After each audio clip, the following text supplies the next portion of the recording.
Good morning, good afternoon, good evening, everyone. Welcome back to my channel. If you are new here, I'm Leenda, and this is For the Record, Your Honor. Danity Kane alum damaged. Sean Diddy Combs witness tampering. Dawn Richards responds to shocking allegations lawsuit.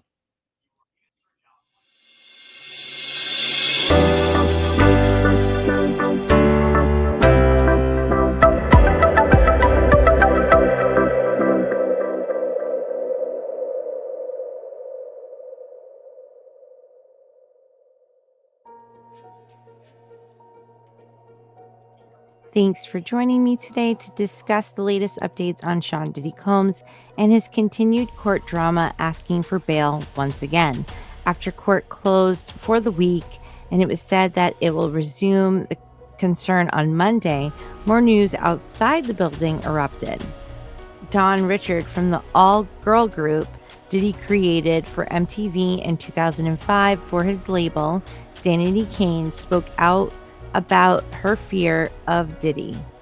If you look at previous articles and performances, Dawn has been linked to Sean Combs, the longest out of her former bandmates, continuing to work with Diddy and perform with him. A lawyer for the singer has come out to say that Dawn is absolutely terrified of the music mogul. Lisa Bloom, according to People magazine, had continued to say that Richard, who sued Combs back in September, alleged that he harmed her and that she witnessed him doing harm to his then-girlfriend Cassie Ventura at the same time as well. As Diddy is currently held at the Brooklyn's Metropolitan Detention Center on SEX, beep beep, racketeering, and selling adult interaction-related charges. Yes, again, this is in code due to restrictions on this platform. I apologize, but in order for us to keep the message and news and awareness out there and going, this is what we have to do. Sean's lawyers attempted a third time to get bail on November 22nd. The judge, according to notes and tweets from Inner City Press, didn't seem impressed by the runarounds and non-confident responses and lack of proof and solid points. With that said, the judge ended the day with plans to revisit it all next week. The main problem with the judge ordering approval of $50 million bail request is mostly halted due to wanting clarification on jailhouse communications, legitimacy of being legal attorney-client authorized notes before making a final decision. This all came to be after a 2-hour hearing in New York City with the rapper's sons, daughters, and mother in attendance. The briefs from both sides are due at noon Monday and should address how much leeway Combs is entitled to have in publicly defending himself. During the hearing Friday at Daniel Patrick Mohoyan Courthouse, Sean Combs was unshackled for the first time in attendance as his team fought and won that victory recently. The whole trial is still set to start on May 5th, 2025. According to Deadline News, the defense team says the jailhouse evidence is privileged attorney-client information, and the video was deceptively edited by prosecutors to persuade a judge to deny Combs bail. The material obtained from Combs' cell was photographed by a Bureau of Prisons investigator in a jail-wide search for inmate contraband. As for the much-seen video, prosecutors contend that all they did was blur the face of Combs' ex-girlfriend, Cassie Ventura, in the 2016 footage as the "I Will Be Missing You" star attacked her. The harrowing video was seen first on CNN earlier this year and picked up everywhere almost immediately. Looking ultimately to get the case tossed out as he gets his client out on bail, Diddy's defense lawyer, Mark Anafilio, wants the judge to consider removing the prosecution team from the case if he can't have the indictment entirely dismissed.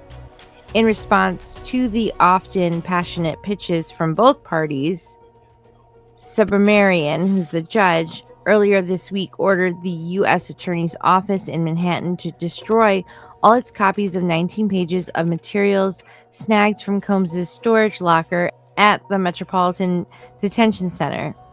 The once high-flying Bad Boy Records founder has been detained in the notoriously harsh NYC facility since being cuffed and arrested in a hotel lobby by the NYPD and others in mid-September.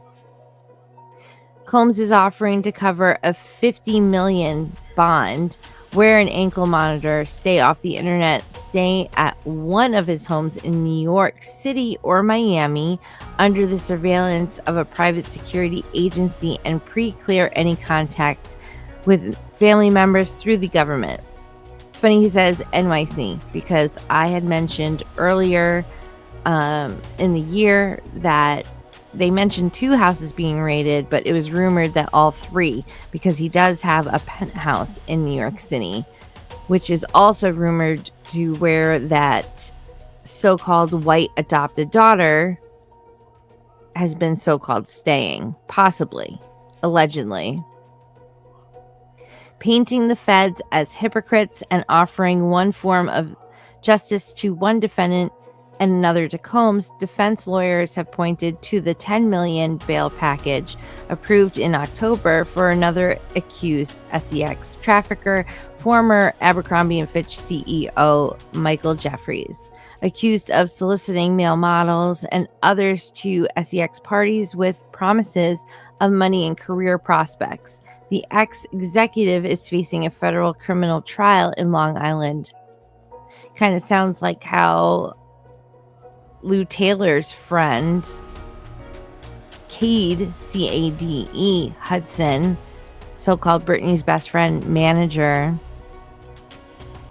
allegedly was, doing that stuff as well to young actors. To all that with their client's passport already in the hands of the feds, Combs' lawyers have long said he is not a flight risk. Yeah, right.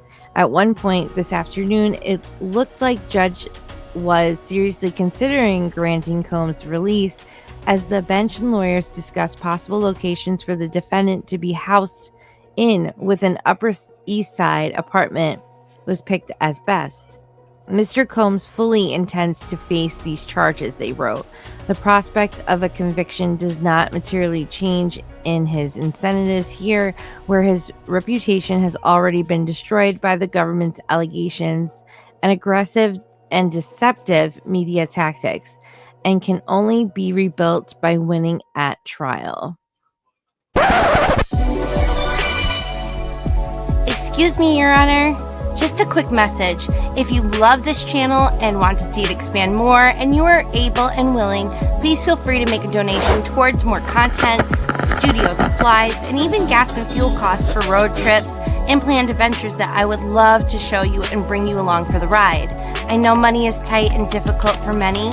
Oh, trust me, I get it. So please don't feel that you must if you can't. A simple thumbs up and or comment on this video helps a lot in itself and is always much appreciated. Thank you for your continued support, and back to the video.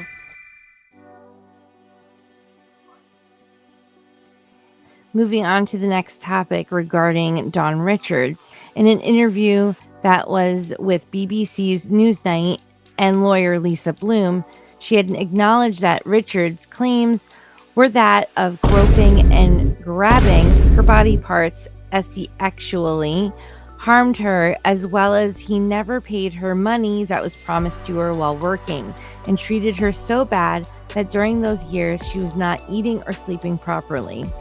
She then added that Dawn had said she witnessed several acts of harming towards fellow recording artist and at the time girlfriend of Diddy, Cassie, and other women as well. Sean has responded through his other attorney, Erica Wolf, stating that he stands by denying these claims and was shocked as well as disappointed by the lawsuit.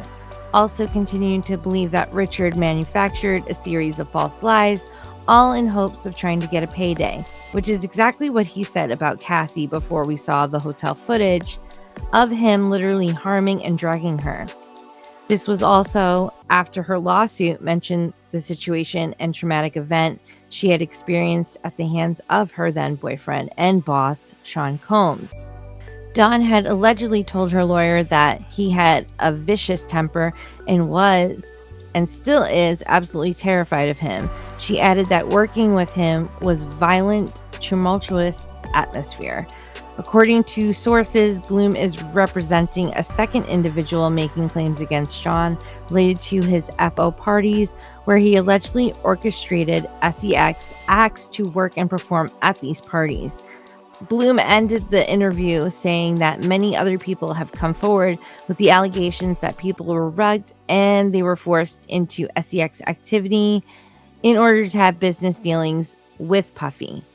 This is nothing new, sadly, in this case, but this lawyer makes it very clear that there is possibly more out there to come, with not just herself representing them, but possibly others we just don't know about yet. After Danity Kane, Richards continued to work with Sean, which isn't surprising with his controlling force, and if you watch the show, she was one of his favorites. But if you ask me, I also think it was not just because of her looks and talent, but because she was quiet and very respectful all the time, unlike the known Rebel member, Aubrey O'Day.